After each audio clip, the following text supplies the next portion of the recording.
our shelves are pretty bare and we're getting a little nervous. Walmart CEO just admitted the real reason why their stores are empty than ever. Walmart will very soon start feeling the pinch of this government shutdown. Walmart earns 5% of its total revenue from SNAP benefit spending at its stores. SNAP program is $100 billion. The nightmare of Walmart continues to grow with empty shelves. And these shelves aren't empty because of supply chains or delivery trucks breaking down. Tomorrow, more than 40 million Americans who rely on federal food assistance will not get the payments they rely on. They're empty because 42 million Americans just had their grocery money disappear overnight. And you won't believe why this is happening. 42 million Americans losing their food stamp benefits today. That's 1 in 8 Americans. Walk into any Walmart right now and something feels different. The aisles that used to buzz with families filling carts are quieter than a library at midnight. Managers are staring at computer screens, watching sales numbers drop like rocks off a cliff. What's really happening here goes way beyond one retailer having a bad month. The government shutdown that started October 1st finally caught up with everyone. SNAP benefits, the program most people still call food stamps, ran completely dry on November 1st. Not reduced, not delayed. Gone. The USDA's own website literally said, "The well has run dry." About as subtle as a sledgehammer to the face, wouldn't you say? Walmart earns 5% of its total revenue from SNAP benefit spending at its stores. Here's what makes this whole situation fascinating in the worst possible way. The federal government spends roughly $100 billion annually on SNAP benefits. Break that down monthly and you're looking at about $8.3 billion flowing into grocery stores every 30 days. Now picture that money just stopping, not slowing down, stopping cold. SNAP program is $100 billion, $25 billion of which is spent at Walmart grocery stores and chains. Walmart captures 24% of every dollar spent by SNAP recipients, according to market research from Numerator. Do the math, and that's approximately $2 billion vanishing from their registers in November alone. For context, that's more money than some small countries generate in a year.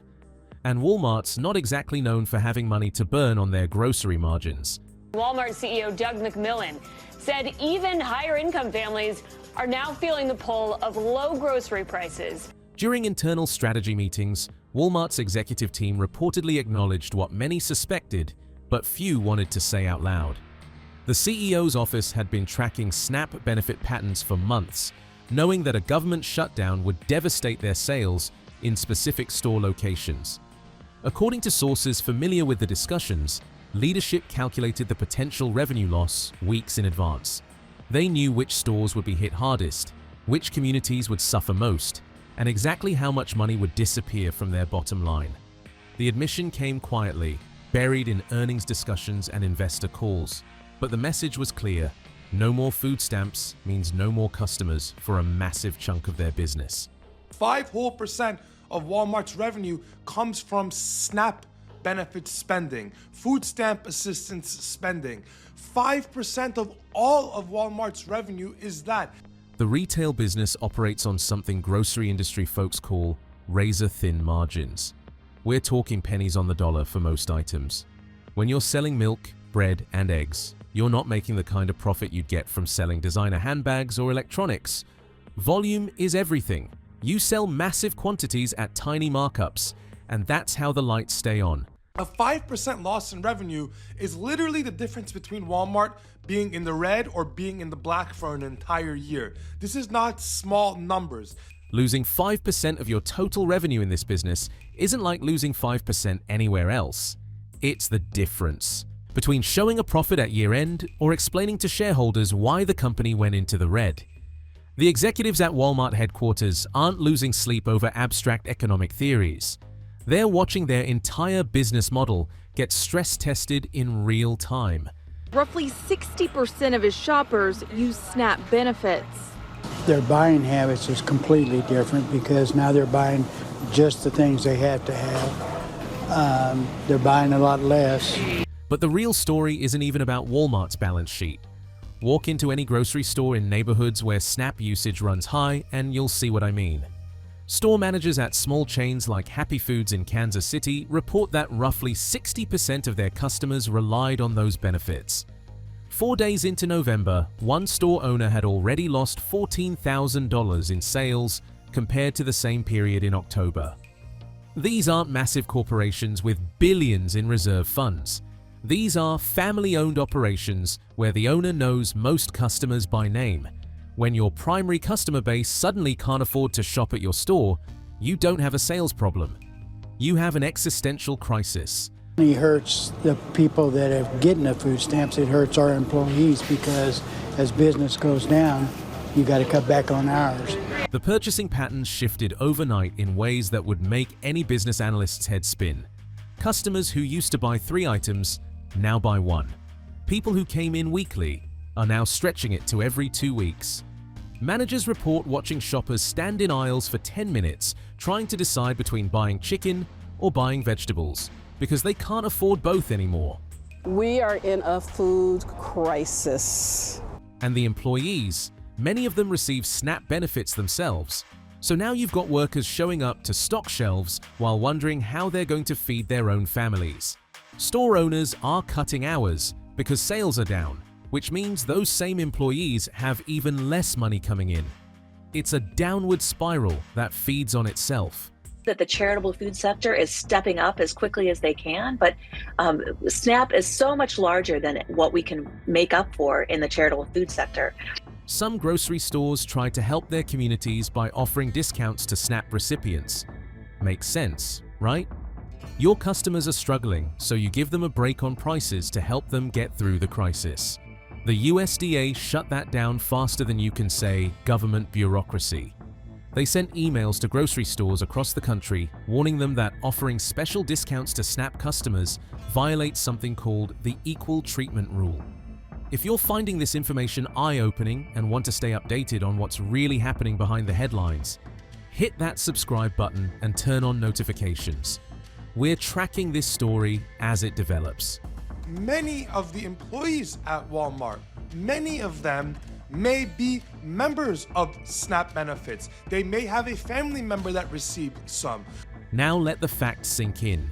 During a crisis where millions of people can't afford food, the government told stores they're not allowed to help by charging less. The official reasoning is that SNAP customers must pay the same prices as everyone else. On paper, that sounds fair. In reality, it means stores that wanted to do the right thing got threatened with violations of federal program rules. So you can only imagine the loss in productivity if Walmart's employees begin to lose some of the food that they were getting. The numbers paint a picture that most people don't want to look at directly. In fiscal year 2024, SNAP served an average of 41.7 million people per month. That's roughly 1 in every 8 Americans. The average benefit was $187 per month, which breaks down to about $6.20 per person per day. Not exactly living large on steak and lobster like the stereotypes suggest. Now they have to think twice as long about how and when their next meal is coming from. As this government shutdown. Among those 42 million recipients, 73% live below the poverty line. For a family of 4, that means annual income of $32,150 or less. Take a moment and think about trying to feed 4 people on that salary in today's economy where a gallon of milk costs $5 and a pound of ground beef runs about $7. Normally people buy maybe 3 per item. Well, now they can only afford 1. So this is causing a ripple effect. The ripple effects extend far beyond just grocery sales. Every dollar invested in SNAP generates approximately $1.54 in economic activity, according to federal studies. That multiplier effect means when SNAP spending stops, the damage spreads through entire local economies like dominoes falling in slow motion. Thousands in our region are still left waiting for relief. It's also hurting grocery stores. Small towns with 1 grocery store are especially vulnerable. When that store loses 30% or 40% of its revenue because SNAP benefits dried up, they start making tough decisions. Reduce inventory, cut staff hours, Stop ordering fresh produce that might go bad before anyone can afford to buy it. Some are openly discussing whether they'll still be in business by Christmas. So, the government shutdown as it stands right now, 31 days, 17 hours into this thing. That means we're technically in the 32nd day of the shutdown. The government shutdown entered its second month with no resolution in sight.